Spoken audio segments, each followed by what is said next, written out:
This is an IT Solutions special presentation.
Dr. Leah Rue has a big idea: attract more women to science and engineering careers. As a young girl who loved building things, she helped her mother with home remodeling projects. Now, as a construction management professor at Minnesota State Mankato, she's a role model to her students and graduates as they become leaders in the building industry. Big ideas, real-world thinking. Minnesota State Mankato. Go further at mnsu.edu. Student Özlem Burin has a big idea: use economic analysis to improve global health care. Working as a nurse in her native Turkey, she saw how financial policy affected her patients' health. As a result, she's studying economics at Minnesota State Mankato and plans to use her knowledge to improve health care for people around the world. Big ideas, real-world thinking. Minnesota State Mankato. Go further at mnsu.edu.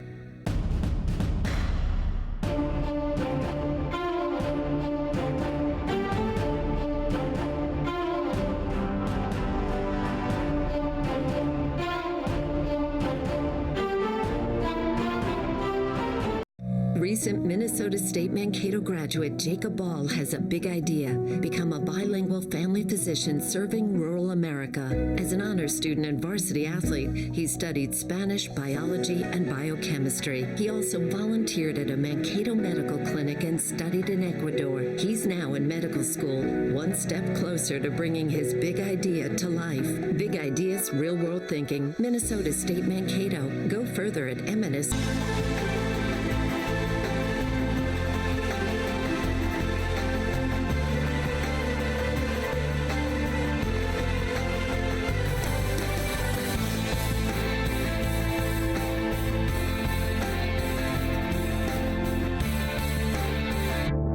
This is an IT Solutions special presentation.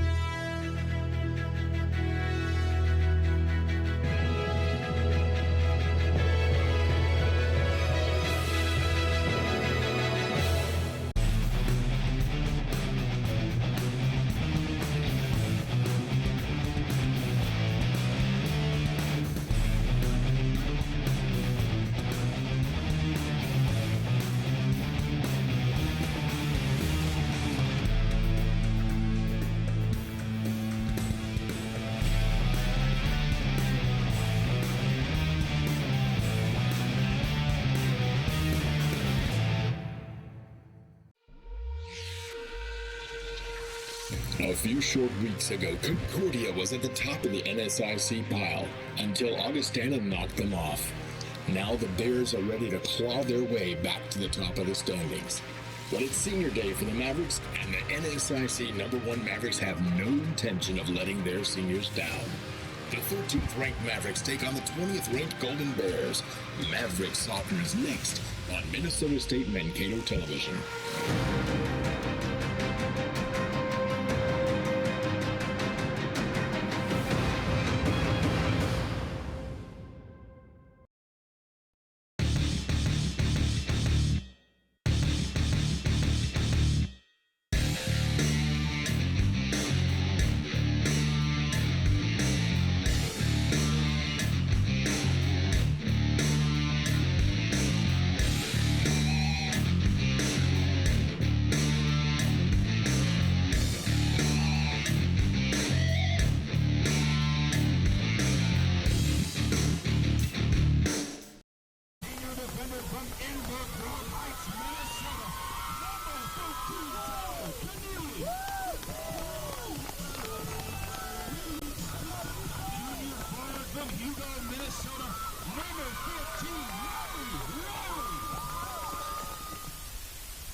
Minnesota, number 25, Abby Bajan.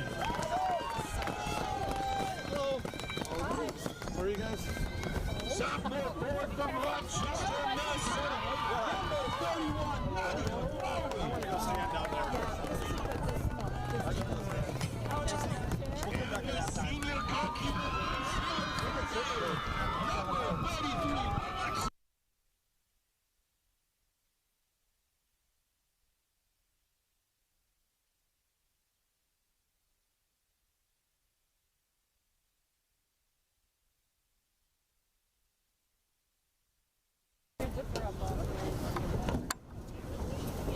Today's officials are Matthew Tiano, Steve Corte, and Tyler Workman. Fans, at this time, in honor of our flag and our country, and recognition for those who serve and protect it, we ask that everyone please rise, move all headway, and turn your attention to the Stars and Stripes for the playing of our national anthem.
Good afternoon.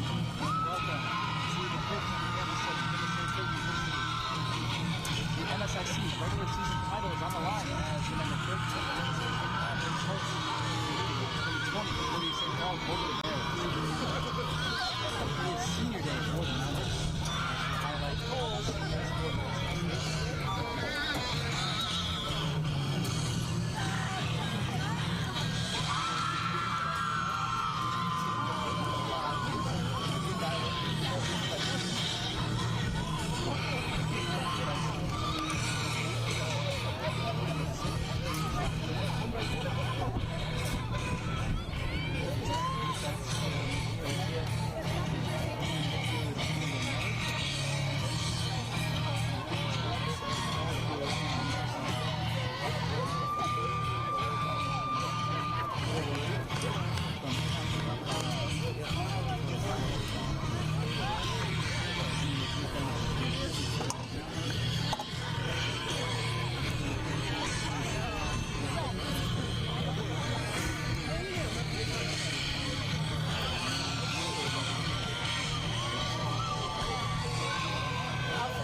coming off of a 2-1 win at home against Arizona and a 4-0 win at Wayne State last weekend. Over watch for the Mavericks, sophomore forward number 4, Jenny Cutter.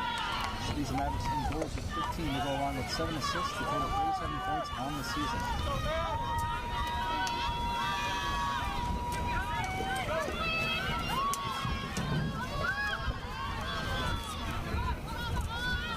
Runaway in Mankato, Minnesota State in their home gold jerseys. From right to left here in this first half, Concordia-St. Paul and their road navy blue jerseys going from left to right. Starters with yours next. In goal for the Golden Bears, number 1, Jordan Clark. Number 3, Lee Johnson. Number 4, Nikki Anderson. Number 8, Hannah Potter. Number 9, Jackie Elliott. Number 12, Haley Bars. Number 15, Hannah Peterson. Number 16, Alexa Hepburn. Number 20, Katie Anderson. Number 21, Anna Hall. Number 26, Emily Boyer. And number 29, Jenna Berkman.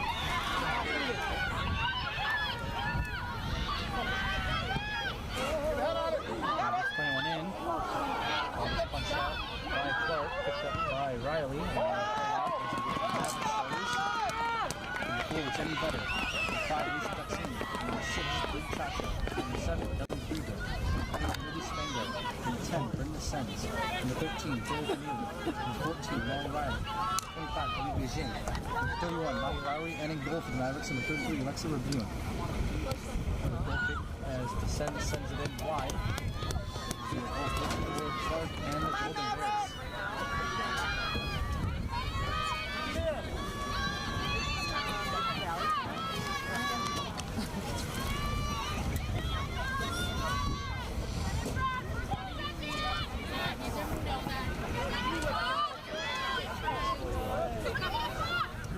As I mentioned, the NSIC regulation title on the line here. NSI State in the number 1 position. Concordia-St. Paul will to come up with an upset to take the regular season title and have the number 1 seed in the NSIC tournament.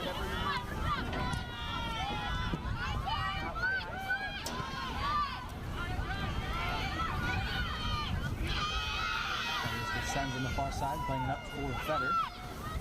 Fetter playing off of Concordia.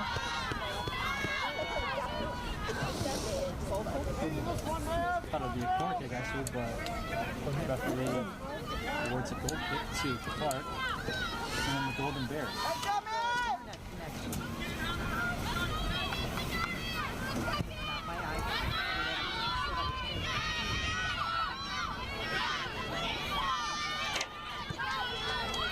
Peterson turns it over. The Suns trying to play it up for Vetter.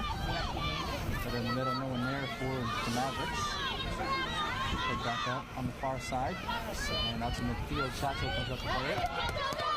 There's Nikki Anderson on the ball for the Golden Bears on the attack. Goes over the near side. And after the Mavericks is Friedrich. And Friedrich will play it out on the near side to be a throw-in for Concordia. Havoc.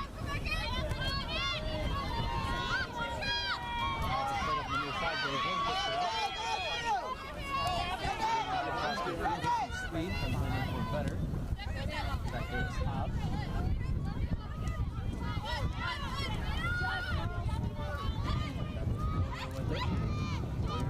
Back in the middle. And here's Hobb playing it up for Berkman. Duxini comes over for the Mavericks. We should have seen one team is highlighted. Today.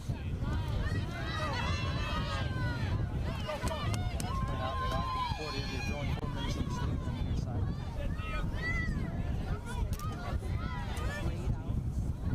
Friedrich getting in for Better. Better turning over as Pavic is back there for the Golden Bears. Pavic plays out the Mavericks going for Concordia. They get in Peterson.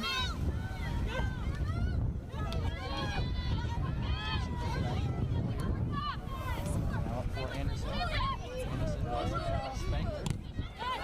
Played off of her and Concordia drawn. Put it up here. Pavic getting into Anderson once again. And now played into Mankato territory. Turns it over at midfield as Duxini gets it over for Mixon. Now Mixon flipping the field, playing it over on the near side for Lauren Smith. Smith trying to get around Allert, and Hefner comes up to play it. Now back for Ellert, and Ellert trying to play it out to midfield, taken away there by Duxini.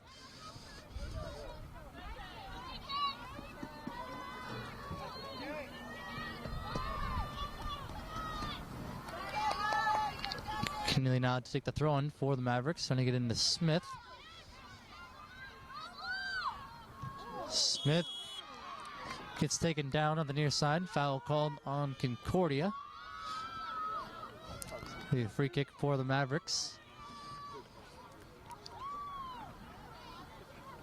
Number 13, Taylor Keneally, will let Libby Spangler take this free kick.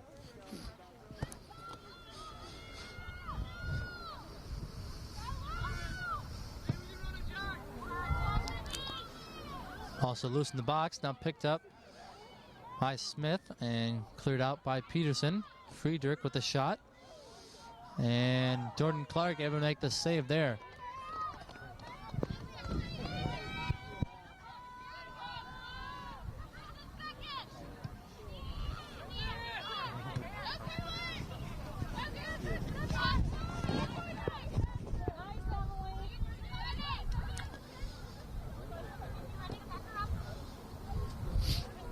Now played up by Johnson, and Libby Spangler back there for the Mavericks, playing up to midfield.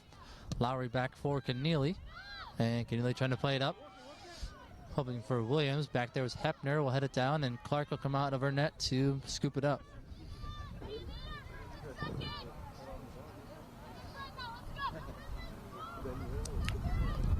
So far only one shot here in this second half, coming from Concordia-St. Paul.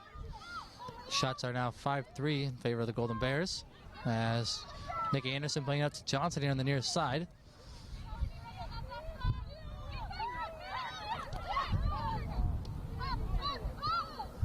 And now Hepner getting it up for Bars. Bars pressured there by Duxini, and now ball deflected off of Williams. And Clark will come out of her net to play it. Off the head there of Friedrich, and in the middle. Played up by Duxini. Now Boyer back. Chacho comes up to play it out of her defensive position, trying to get it up for Lowry. Now he's Lowry in the middle, looking to make a run, and stopped there by Hepner. Now Concordia looks to go the other way. They get in the middle for Anderson. Anderson has it taken away there by Libby Spangler. Good job there by her as she plays over on the far side for Mixon. Mixon gets around Pavic, and ball deflects in the middle for Beijing. Beijing settles it down, gets it over for Duxini. Under 20 minutes to go here in the second half. Friedrich has it on the far side. Able to avoid Peterson, and now plays up for Williams. Williams couldn't control as Hobb plays it over.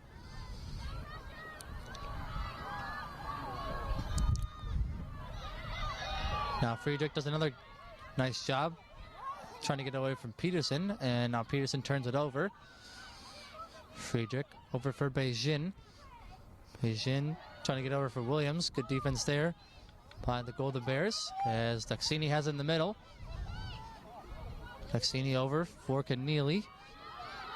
Keneally with the shot, and that'll slice wide, and Clark able to make the grab.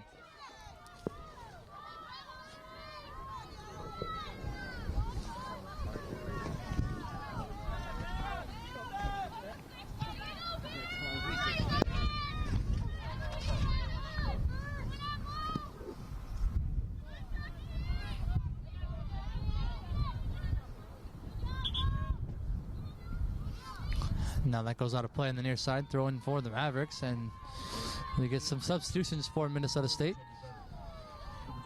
Checking back in is number 4, Jenny Vetter, and as well as number 27, Cassidy Joyce, and number 30, Claire Baresi.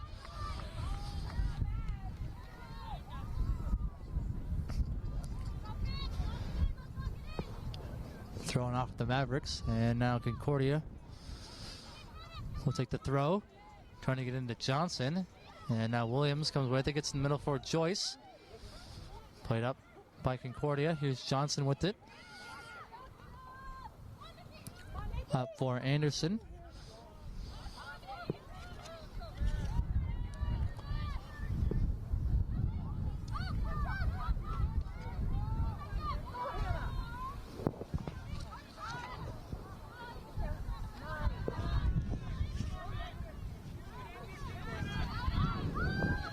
Now Baresi playing one up for Vetter.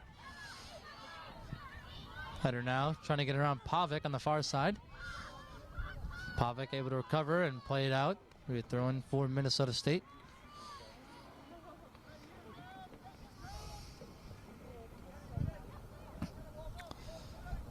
Better trying to get into Williams off the head there and played back out as far as Duxini. Duxini looking to take a shot. That deflected over on the far side. Peterson able to keep it in. As Friedrich picks it up for the Mavericks, looking to cross off of Joyce. And Clark comes out of her net to make the grab.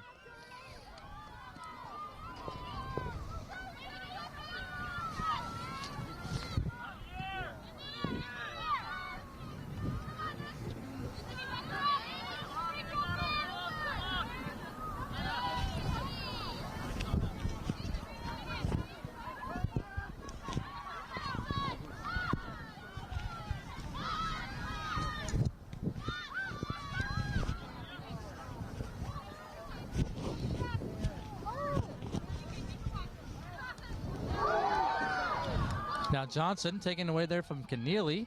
And Keneally does a nice job able to recover. And played off of Johnson. And out of play. Really good job there by Keneally. As it looks to be Leah Johnson shaken up here on the near side.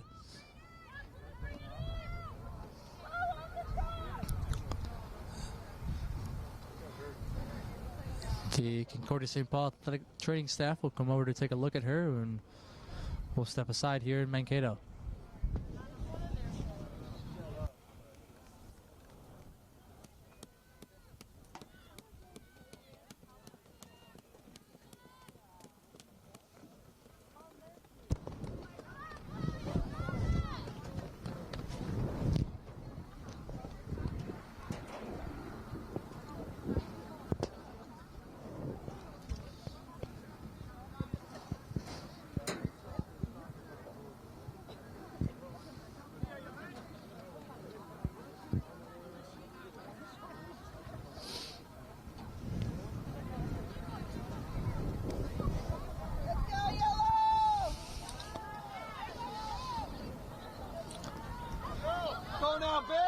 Johnson able to walk to the sideline.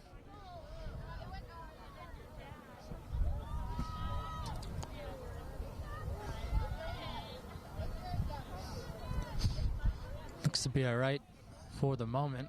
It's a good sign for the Golden Bears.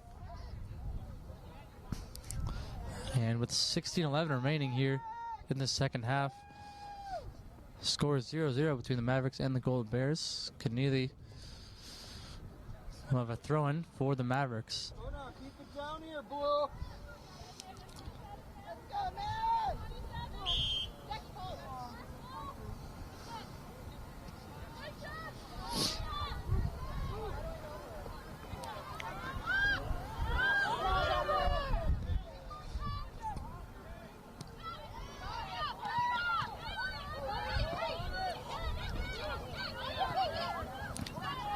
Now Anderson getting it over for Peterson. Peterson trying to play it in the middle for Ellert, and now touched over for Boyer. Boyer will circle back for Hobb, and Hobb will play it back up, hoping for Anderson. Anderson up for Katie Anderson. And now Vetter will come back to play it for Friedrich, and now up for Baresi. Baresi turns it over. Nikki Anderson has it. Plays over in the middle for Haley Bars, and now trying to find Peterson. Ball comes to Katie Anderson. Katie Anderson with the shot on goal, and she scores! Katie Anderson strikes first for Concordia-St. Paul.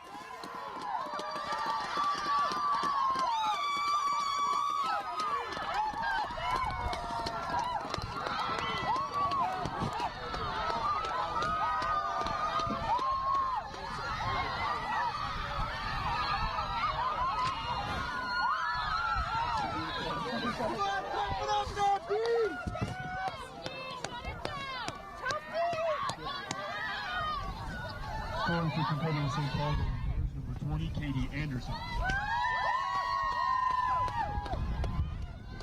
Number 20, Katie Anderson, getting her 8th goal on the season.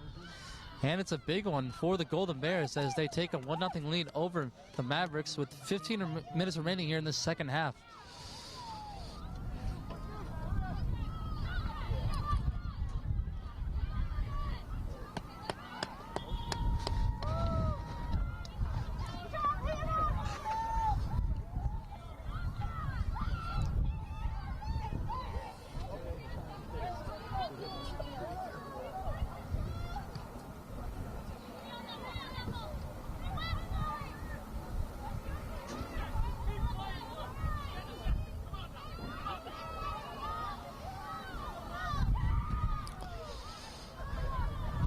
Now a series of throw-ins for the Mavericks on the far side. Here's Friedrich once again, getting into Vetter. Vetter turning, trying to play it up, and off of Bars. Comes back right to her, and Vetter will play it up on the far side. Hobb will just let it roll out of play. And it'll be a throw-in for Concordia.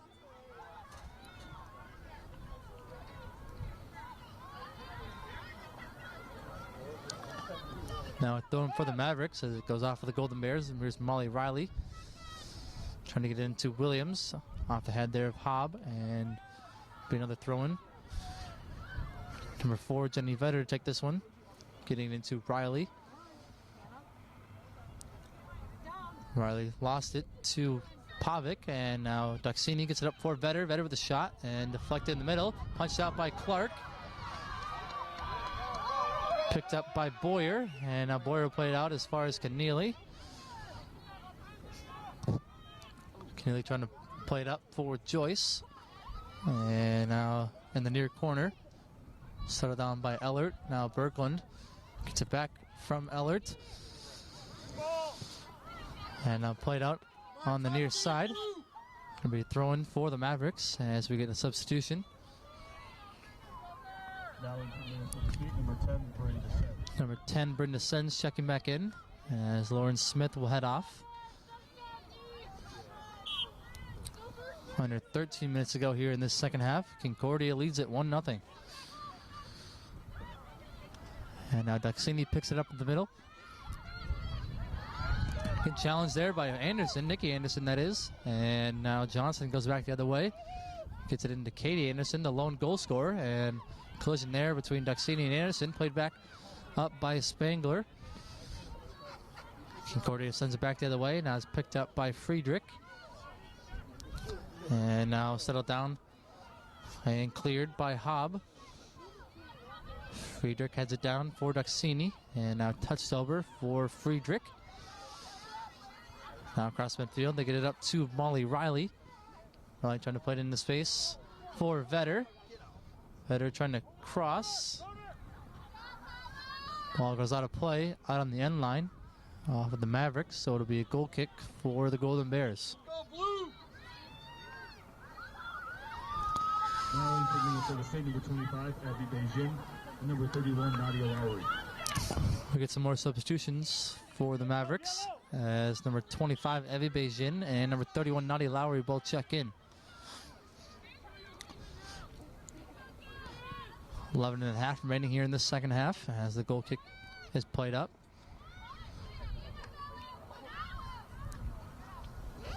Now Boyer will play it up to midfield for Katie Anderson. And now over for Berglund. Berglund defended by Keneally. And Keneally able to take her off the ball and play it up out as far as Nikki Anderson. And now in the middle for Leah Johnson. Johnson up for Katie Anderson. Take out the ball there by Duxini. Now Williams over for Riley. Riley trying to play it up. Couldn't get it past Hobb. As Anna Hobb will play it up across midfield for Katie Anderson. Now in the middle for Nikki Anderson. Nikki Anderson able to get around Spangler. Now played back out by Friedrich. And Haley Bars comes up to play it for the Golden Bears. And that'll go out of play on the near side. We're throwing for the Mavericks as we approach 10 minutes to go here in the second half. Mavericks are looking for an equalizer here in the second half. As Lowry trying to play it up into space for Vetter. Vetter able to race to it. Defended by Hobb. Vetter picks it right back up, looking to shoot on goal, and Jordan Clark makes the save. Be there, Clarky! Clark has been solid so far today for the Golden Bears in net. Has faced 3 shots and made every single save. And the goal kick will go to play at midfield. We throw in for Keneally on the near side. Keneally getting it in for Nadia Lowry. Now Keneally trying to send it in for Williams. That goes over her head off of Johnson now, and Daxini looks to settle it down. Puts it back to midfield for Friedrich. And now up in the far side for Riley. Riley makes a move there on Johnson, looking to cross. That goes over to Sen's head, and now picked up by Jackie Ellert. Ellert has some space now in front of her. Ellert able to get it up for Katie Anderson. Anderson take out the ball there by Daxini, and now played up from Spangler to Lowry, and now descends. Defended by Ellert.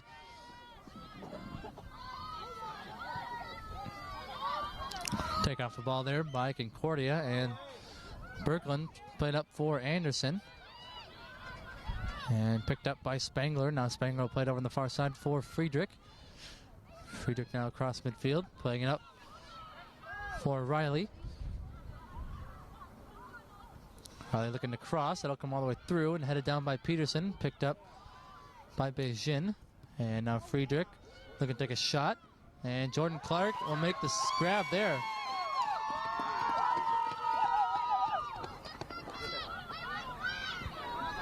Got time! Rolls it right away for Berkland. And now Berkland getting it up to Nikki Anderson. Nikki Anderson up for Katie Anderson. Taking off the ball there by Daxini. And now Friedrich trying to find Beijing. Played out by Leah Johnson. Now throwing for the Mavericks. But first we'll get some more substitutions. In for Concordia-St. Paul, number 7, Kiara Myers, number 11, Tori Miller, and number 22, Taylor Running. Checking in for the Golden Bears, number 7, Kiara Myers. And number 11, Tori Miller, as well as number 22, Kayla Renwick. And in for the Mavericks, number 6, Bree Chacho. Now here's the Sens on the near corner. Ball kept in on the... and looks to be played out. I was thinking they were going to get a deflection, but it'll just be off the Mavericks, and a goal kick for Clark.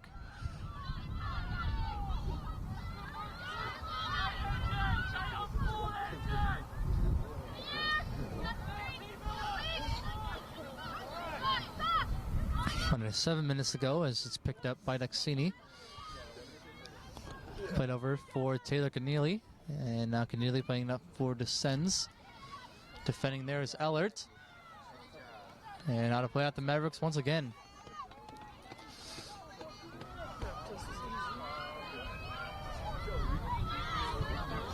Another goal kick for Clark as time is ticking away.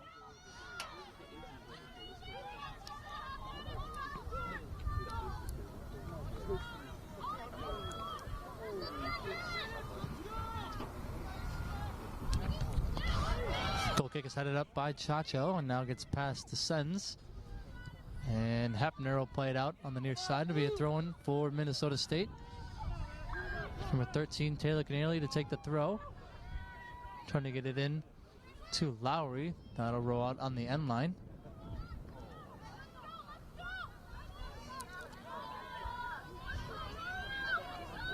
It'll actually be a throw-in for the Mavericks as the ball got played out by the Golden Bears. They get it into Keneally. Keneally looking to cross. That gets played off a Hobb and now cleared by the Golden Bears. Spanger coming up to play it for the Mavericks. Now Berkland heads it up. Settled down by Daxini. Daxini challenged there by Kiara Myers. And Daxini back on it. Looking to cross for Vetter. Headed in the air by Hobb. And now settled down by Lowry. Lowry trying to play it in for the Sens. That'll go out of play, and it'll be a goal kick for Clark.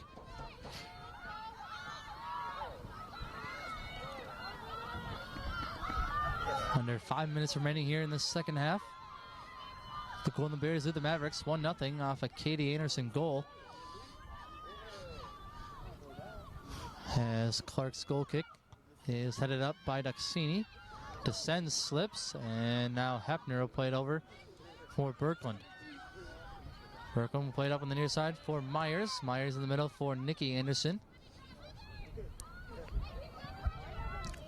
And now back for Miller. Miller for Hepner. And now here's Haley Bars. Concordia doing a good job of keeping away there against for the Mavericks. And now Birkeland played up for Myers. Myers trying to play back to the middle. Back is Spangler, picked up by Birkeland. Birkeland with the left foot, and that sails high. Be a goal kick for Buin and the Mavericks as we get some substitutions. Number 3, Leah Johnson back in for Renwick. Number 2, Lauren Smith back in for the Mavericks. Out goes Friedrich. Mavericks getting some more forwards on the field as they're looking for a late goal to tie this one up.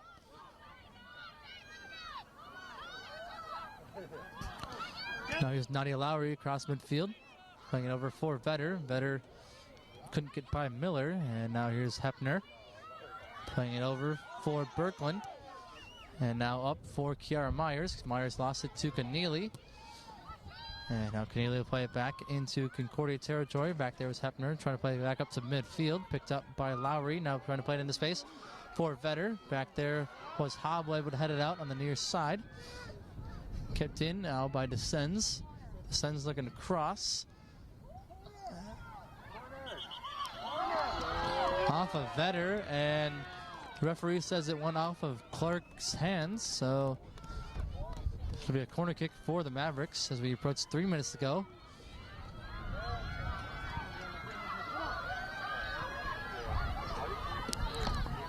Corner kick from the Sens comes in low. Be back out. Now here's Lowry.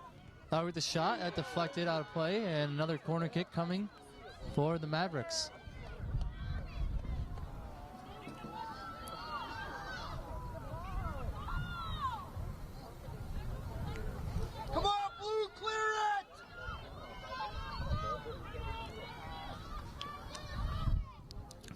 Sens will try again here in the near corner. Off to Duxini. Ball still loose in the box. They shoot, and it just went wide. It'll be another corner as that actually deflected off of Concordia. Clark was on her stomach as she tried to punch it out, and the Mavericks had a prime opportunity, couldn't capitalize. The Sens with another corner kick. Off the head of Duxini. Ball still loose at the back post, and Clark will come up to save it.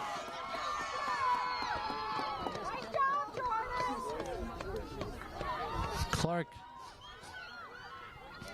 absolutely solid as she gets help from her back line there from those corner kicks.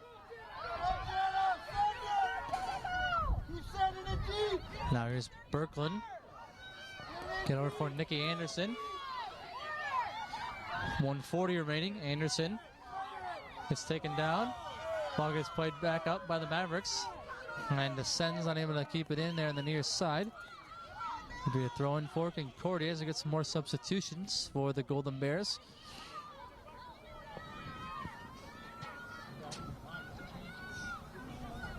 Number 22, Kayla Renwick, and number 26, Emily Boyer, both back in.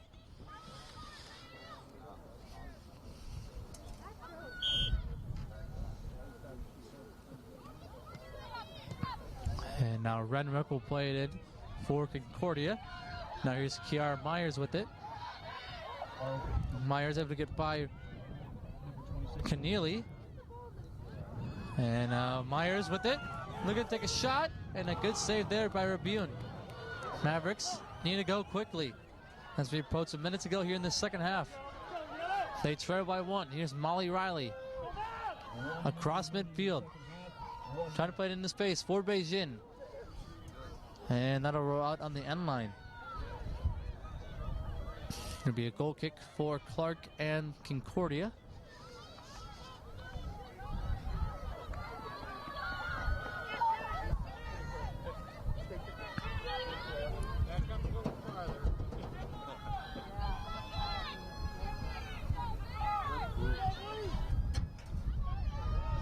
Now the ball comes up to Kiara Myers.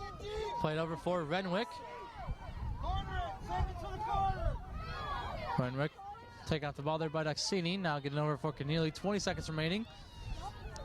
Playing up for Lowry. Ball deflects back to Duxini. Mavericks trying to play it up. Hefner has it. Up for Bars. And now play on the near side. Mavericks for the throw-in, and they're not going to take it. Concordia-St. Paul is your NSIC regular season champions.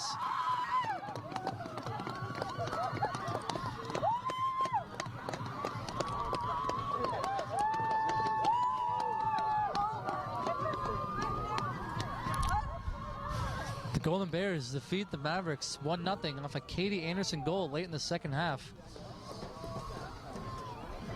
And once again, are your NSIC regular season champions. They'll be ranked number 1 in the NSIC tournament starting next week.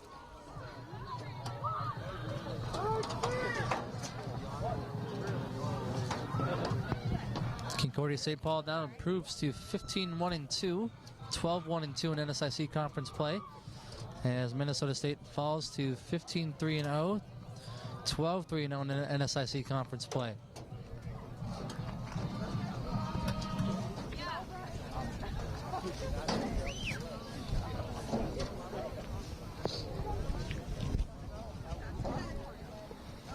Final shots were 7-6 in favor of the Mavericks. Corner kicks were 5-1 in favor of the Mavericks. But once again, the Golden Bears defeat the Mavericks 1-0.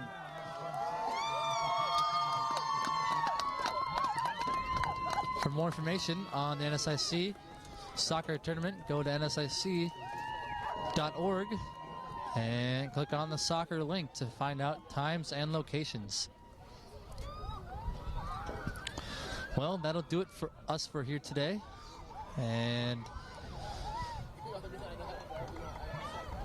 Mavericks will get the second seed in the NSIC soccer tournament.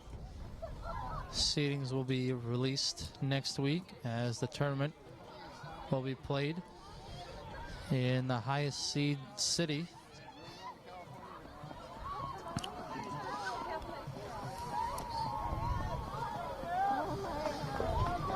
Well, thank you for joining us today. Concordia-St. Paul defeats Minnesota State 1-0.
Minnesota State Mankato graduate Chuck Sherwood had a big idea: help students from his alma mater and help Minnesota businesses. Chuck is co-owner of Maverick Software, where university students help Minnesota companies test new software. 100% of Chuck's students have landed full-time technology jobs, building great careers on a foundation of great service. Big ideas, real-world thinking. Minnesota State Mankato. Go further at mnsu.edu.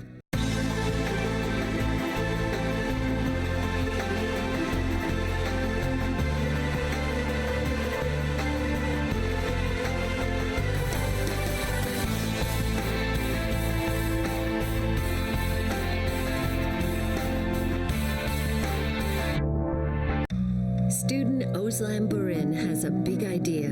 Use economic analysis to improve global health care. Working as a nurse in her native Turkey, she saw how financial policy affected her patients' health. As a result, she's studying economics at Minnesota State Mankato and plans to use her knowledge to improve health care for people around the world. Big ideas, real-world thinking. Minnesota State Mankato. Go further at mnsu.edu.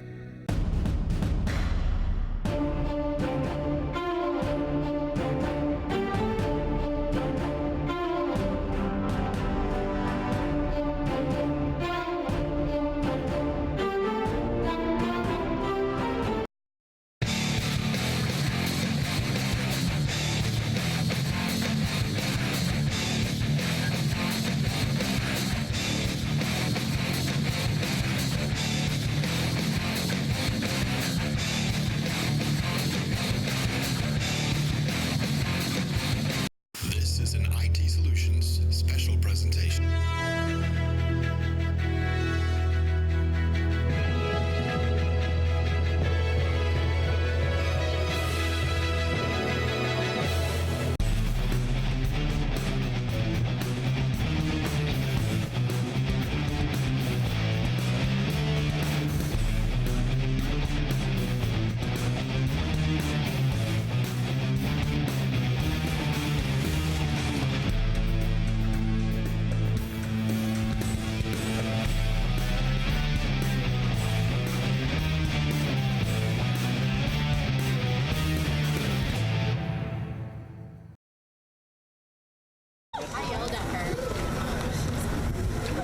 A D2 CCA and COSIDA All-American First Team forward and two-time NSIC All-Academic Team honoree from Castle Rock, Colorado, Dakota Wendell has played in 71 matches, including 36 starts over the past 4 seasons for the Mavericks. During her All-American season last year, she scored 17 goals and collected 7 assists for 31 points, with the goals and points totals being the 7th and 8th most in MSU, respectively. She's also selected to the D2 CCA All-Central Region First Team, All-NSIC First Team, and USC Division II All-Central Second Team last season. Wendell, a law enforcement major, is planning on becoming a police officer after graduation, hopefully staying in Mankato to do so. Dakota is joined on the field by number 5 and number Ryan.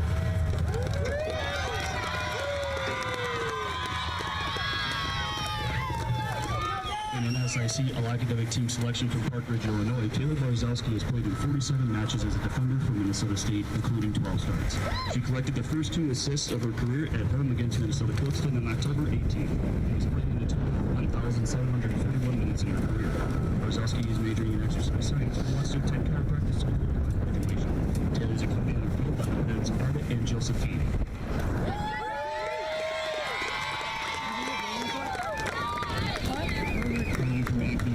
NSIC All-Academic Team selection Jessica Alt has played in 20 matches over the past 4 seasons at MSU. She has played in 477 total minutes in her career and has recorded 4 shots for the Mavericks. An accounting major, Alt has already accepted a job as an audit associate with the RSM accounting firm in Minneapolis. Jessica is joined in the field by her parents Kelly and Ginny and sisters Caitlin and Nikki.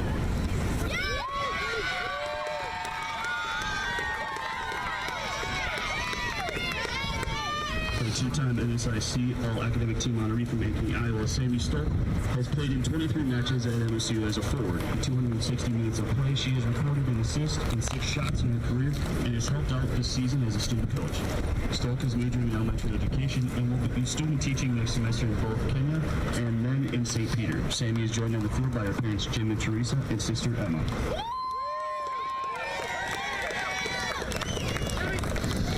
A two-time NSIC All-Academic Team honoree from Cedar Falls, Iowa, Alexa Bune has started 51 matches in net for the Mavericks, rewriting the record books. She currently has the second most wins with 39, second most shutouts with 24, and the fifth most saves with 186 all-time at Minnesota State. Bune is a management major and plans on pursuing a career in business management after graduation. Alexa is joined on the field by her parents Ron and Jeannie and her brother Ryan.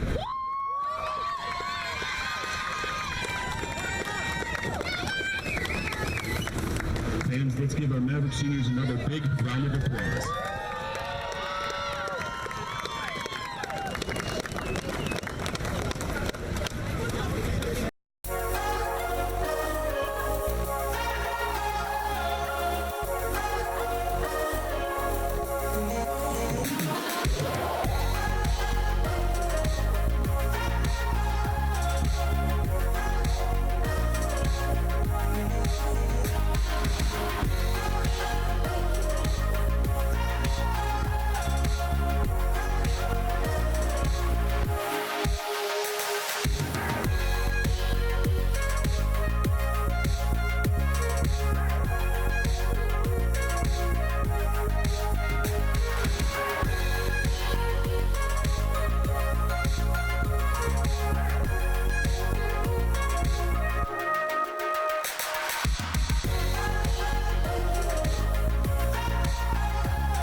Welcome back to another episode of the Maverick Insider.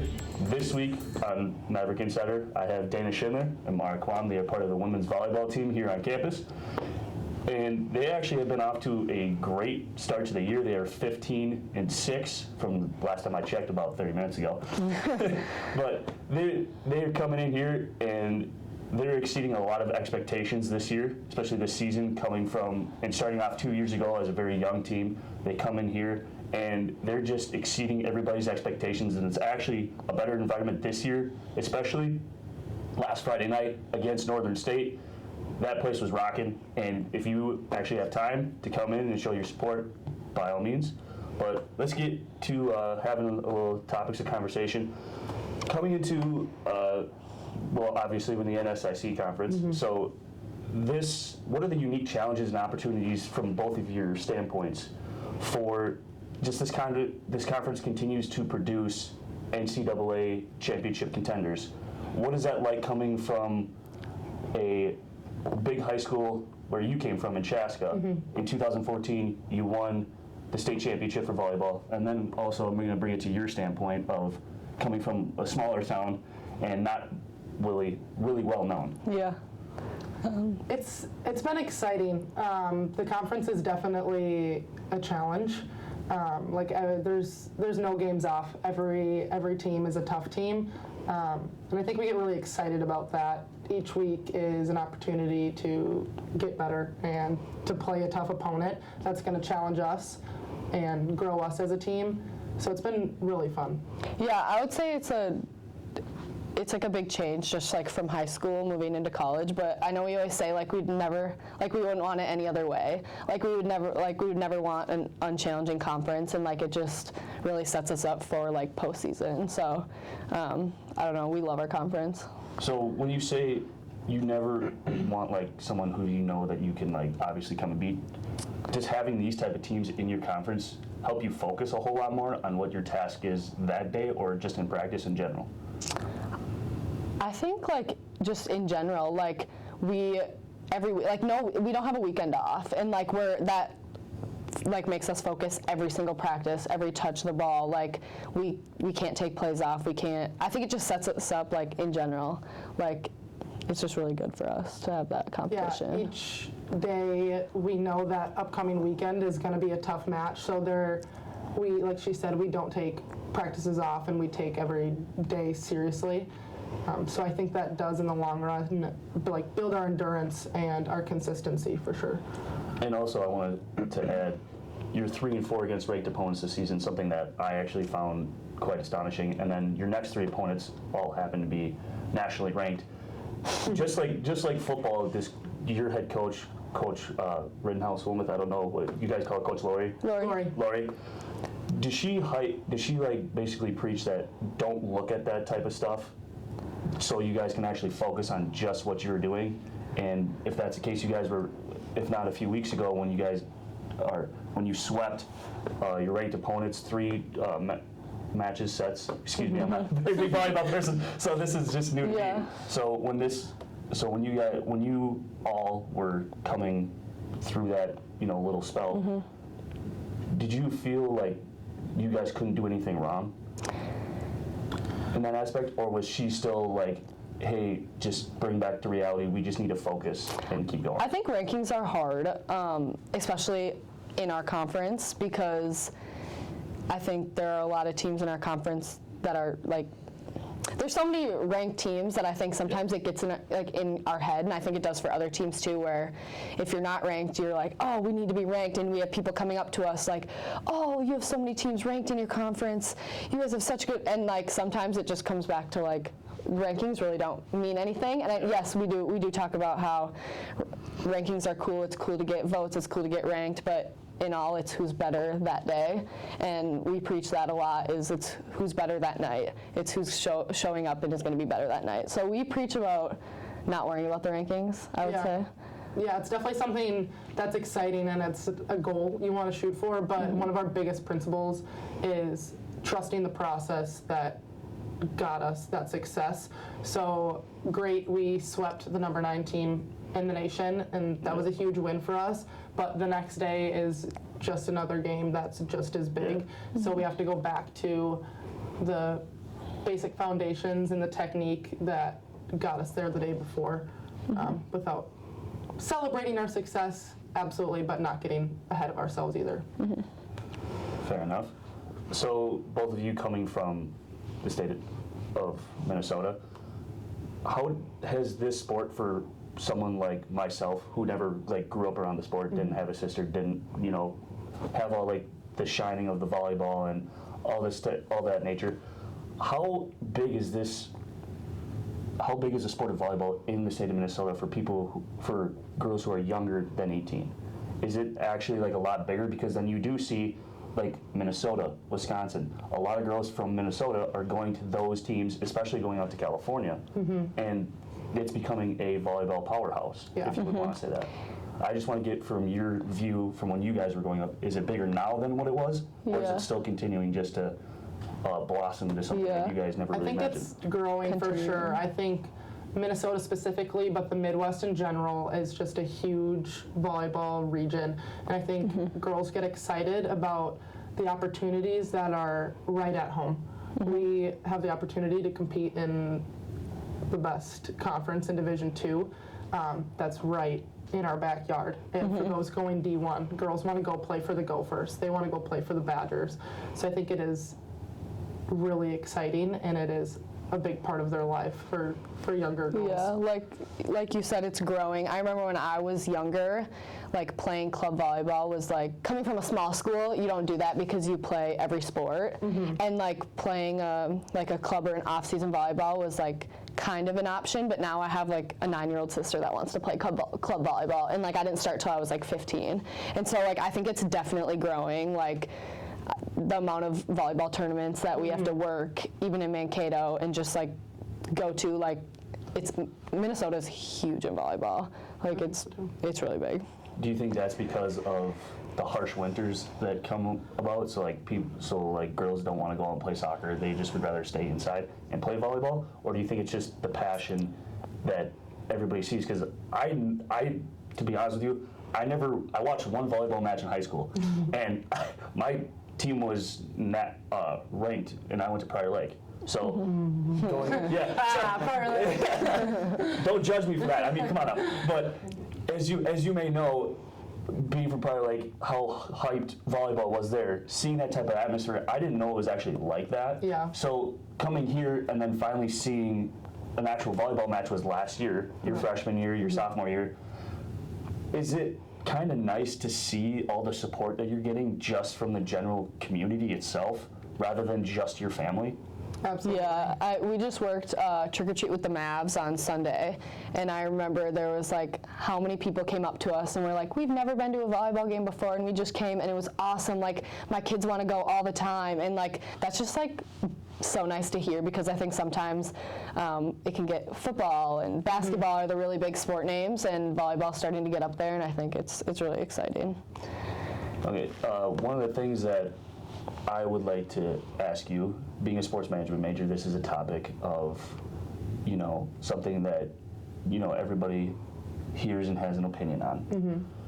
I just want to hear from a standpoint of people who are actually athletes here, who are, coming from, do you see the benefit of, let's say, supporting other people's, or supporting other athletes' sports?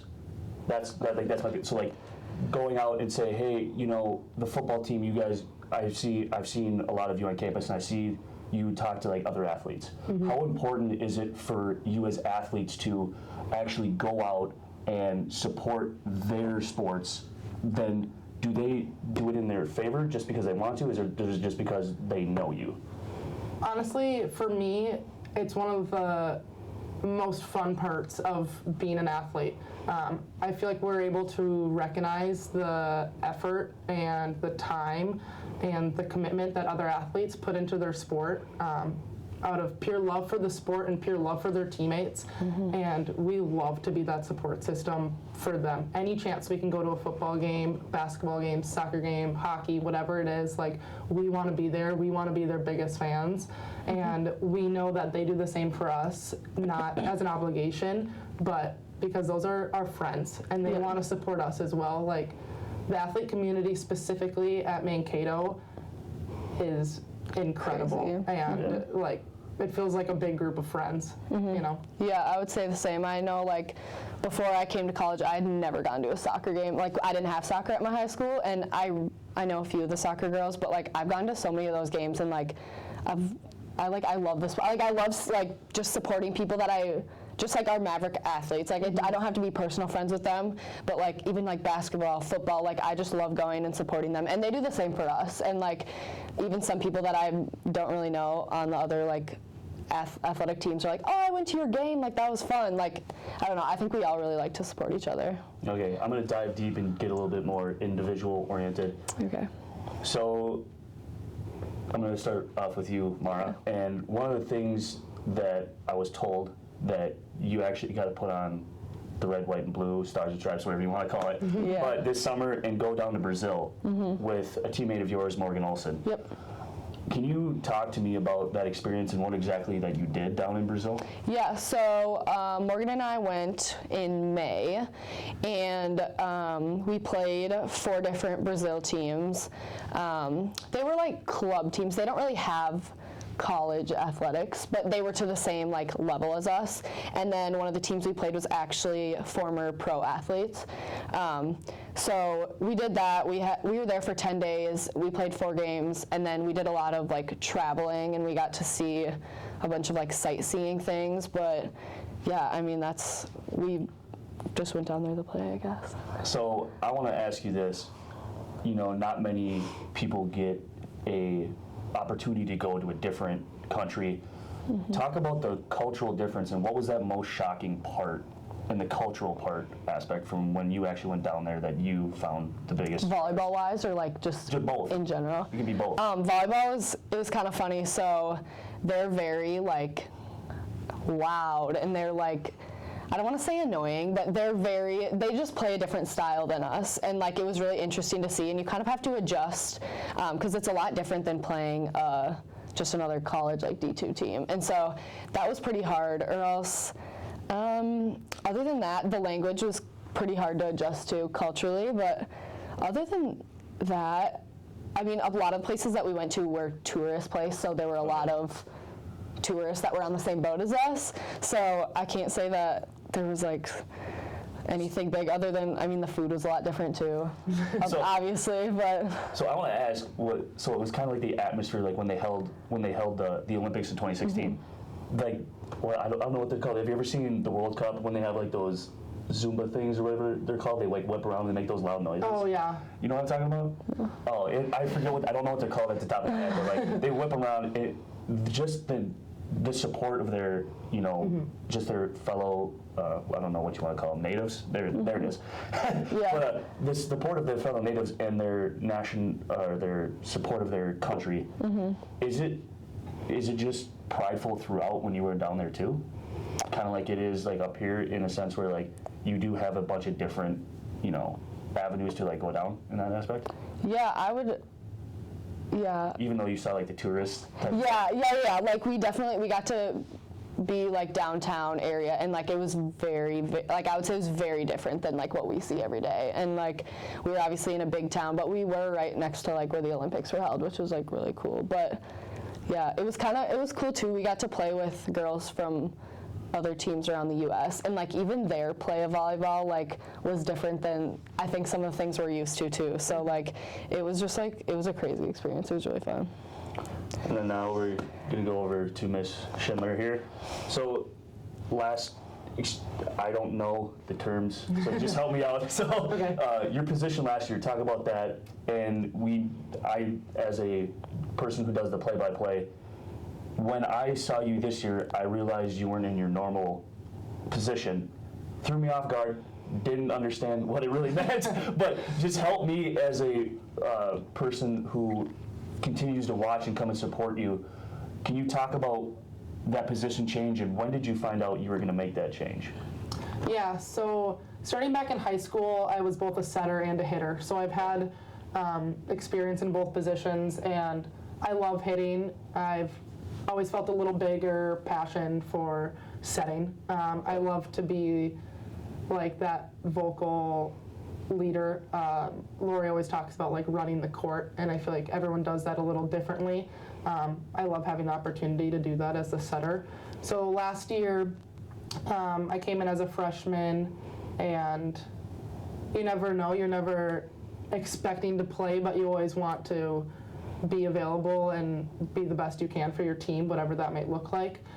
So I had the opportunity to step into a hitting position on the right side, and I loved it. I felt comfortable. Like I said, I had hit in high school, so I knew for the most part what I was doing. It was fun to play fearless as a freshman because people hadn't put these huge expectations on you. Yeah. So that was cool. And then in the spring, so after last season, our spring training started, and we had been talking about wanting to run a 5-1, so switching to a single setter. So all of spring, I began training again as a setter. All through the summer and preseason, training as the setter, and each day you never know for sure what the lineup's going to be or what's going to be best for the team or what strategy is going to be best to attack the opponent with. Recently we've been sticking with the 5-1 with myself as the setter, and I have really loved stepping into that role and running the court and kind of building those connections with my hitters and keeping that consistency. As a person who is watching, I noticed you were always the most vocal out on the court, and has that always been you for the most part throughout, when you've grown up, and even coming here now as a freshman, I even saw it too. Is that always been you, or is it something that Coach Lori has instilled in you? No, I think that's always been my personality ever since when I started playing when I was 10 years old on the 12-year-olds team. I was always nervous because you never want to be the younger girl that's stepping on people's toes and trying to act like they're taking over. But I've always had a fairly loud and strong personality, so that's definitely transferred onto the volleyball court. I mean, that's never a bad thing. I mean, you always need those type of people to, Absolutely. Spark something and most likely get under the skin of some of your own teammates to try to, spark that energy that they sometimes have a struggle finding. For sure.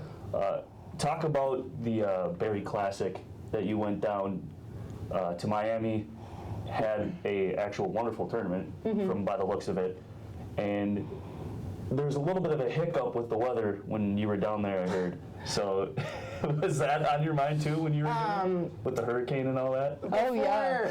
When we were training and practice that week, I think we were a little nervous about it because we didn't know if they were going to keep the tournament or if they were going to call it off. Some of the other colleges around the area had closed, so we weren't positive if we were still going to travel.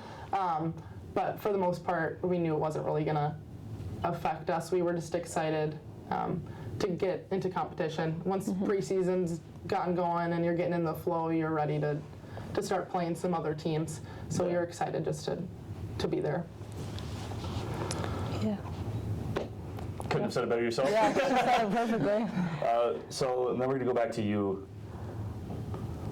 How was being a sophomore coming in and having expectations from your freshman year, but obviously surpassing those expectations and having this record that you now possess of the most digs in a single season as a sophomore with 551? Did that, as you kind of smirk, but talk to me about what was it for you? Did it really mean anything? Did you even know that you had set that record until the season's end, or did you know going into the game when you actually set it? Yeah, I had no idea. I'm not really a stat person. I don't look into stats too much, but going back to just it being my sophomore year, coming into my freshman year, I'd never been a libero. So my freshman year was definitely a lot harder than my sophomore year, which it is for most people. But yeah, coming into my sophomore year, I just felt a little bit more comfortable in the position I was playing.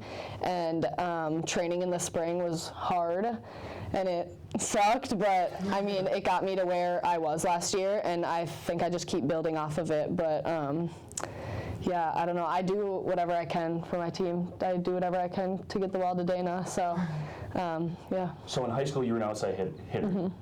What exactly was the biggest struggle for you to go from the outside hitter to the libero when coming in here? I'd actually never played left back, which is really specific for volleyball. So I'd never played that side of the court. So that was a big change, but also just being more of a back row leader. I was used to being a leader by like getting a kill or being a front row, more of a front row weapon than anything, and just being in the back row was a big transition. And I think just Lori really instilled being a leader, being a vocal leader, and because I'm on the court the whole time, Dana and I are the ones on the court the whole time. So just, yeah, being louder. I'm kind of quiet sometimes, so being a little bit louder and just talking more, that was the biggest change for me. Well, thank you both. I appreciate you taking time out of your busy schedules. Good luck tomorrow against Concordia. So, Thank you. Yeah, thank you. I appreciate it. Yeah. That concludes this episode of the Maverick Insider. As usual, I'm your host, Brian Kelly. Beside me, thanking Dana Schindler and Mara Kwam.